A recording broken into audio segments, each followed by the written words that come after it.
क्या आपने कभी सोचा है कि जब आपको पता होता है कि क्या सही है फिर भी आप कुछ और क्यों कर जाते हैं। हम कई बार दूसरों के बारे में सोचकर अपने मन की बात नहीं कहते, अपने सच को छुपा लेते हैं। इसका एक बड़ा कारण है दोस्तों, लोगों से हाँ सुनने की आदत, यानी सबकी मंजूरी, अप्रूवल पाने की चाह।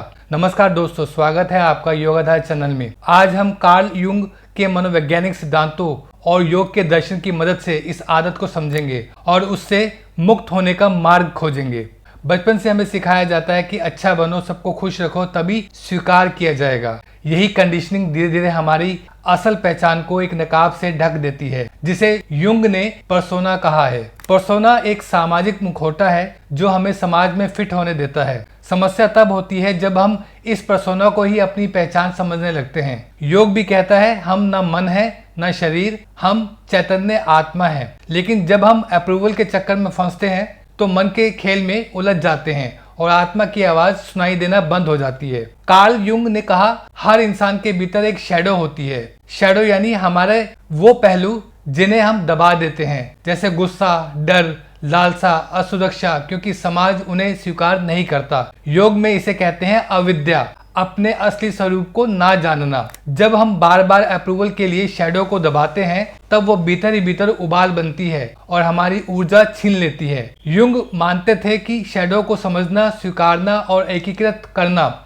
व्यक्ति को पूर्णता की ओर ले जाता है। योग भी यही कहता है, स्वाध्याय और ध्यान के द्वारा अंतर में छिपे अंधकार को देखो और बदलो।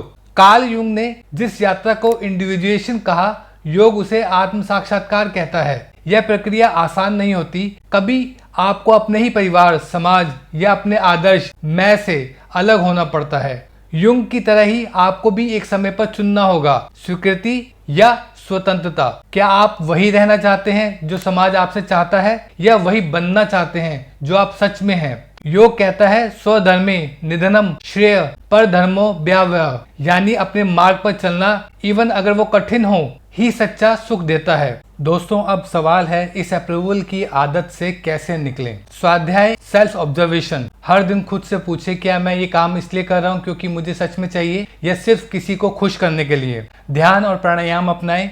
मन का शोर शांत किए बिना शैडो को देख पाना मुश्किल है। ध्यान से आप भीतर की छवि को देख सकते हैं। शैडो जर्नलिंग करें, यानी कि अपने गुस्से, डर, शर्म को जर्नल में लिखें, उसे देखें, समझें और धीरे धीरे स्वीकारें। ना कहना सीखें, जहां जरूरी हो वहां ना कहने की हिम्मत बनाएं। यही पहला कदम होता है आत्मसम्मान का। सत्संग और यौगिक अध्ययन करें।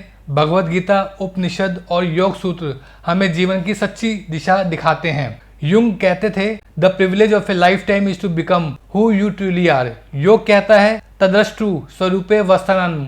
ध्यान से जब चित्त शांत होता है तब साधक अपने स्वरूप में स्थित होता है। आप कौन हैं ये जानना, जीना और उसके लिए खड़ा होना, यही असली मुक्ति है। तो दोस्तों, क्या आप भी अप्रूवल के चक्कर में अपना सच्चा स्वरूप भूल गए हैं? आज से एक छोटा सा अभ्यास शुरू करें। दिन में सिर्फ एक बार वो करें जो आपका दिल कहता है, बिना किसी को खुश करने की चिंता किए। अपने अनुभव कमेंट में जरूर लिखें। यदि आप इस विषय में और गहराई चाहते हैं तो कार्ल युंग की किताब मैन एंड हिज सिंबल्स और योग से स्वामी विवेकानंद की राजयोग या पतंजलि योग सूत्र अवश्य पढ़ें। नमस्कार।